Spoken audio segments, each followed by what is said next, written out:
In those days, before the land had been fully tamed by the hands of men, Old Man Johnson moved through the forest like one who had known its ways since the time of his forefathers. He was not alone. At his side walked two dogs, one noble and dutiful, the other marked by mischief.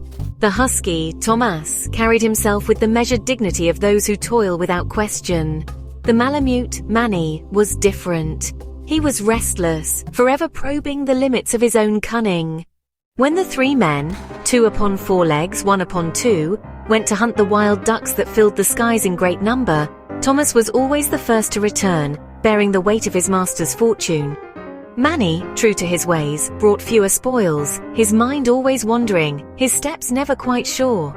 Old Man Johnson favored the husky for his unwavering service, but for Manny, his heart carried something that was less than affection, something closer to quiet disdain. One cold autumn afternoon, the old man arrived with heavy tidings. His wife, his life's companion, had fallen ill, and the burden of her care fell upon his aging shoulders. Hunting would cease until the return of spring, when warmth would again soften the land. As a gesture of fairness, he divided the remaining wild ducks between the two dogs so that they too might endure the harsh winter. And so it was that the two dogs went their separate ways, each carrying his share, each bound by a fate that had already begun to unfold. The season was unkind, the winds sharpened like knives, and the earth grew hard as stone. Tomas, ever faithful, rationed his portion with care, seeking to stretch the meager bounty across the weeks of bitter cold.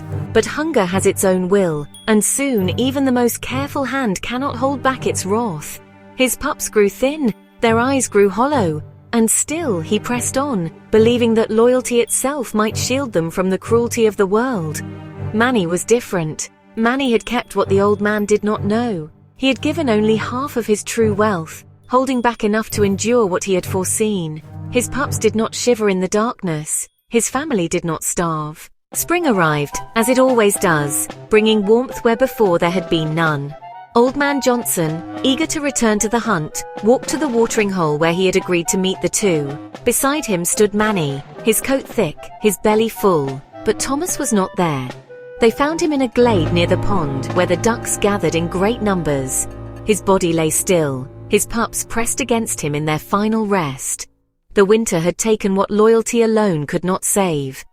And so the memory of Tomas remained, not in the warmth of the returning sun nor in the promise of new life, but in the stories told at night, by the fire, when men speak of faithfulness and folly.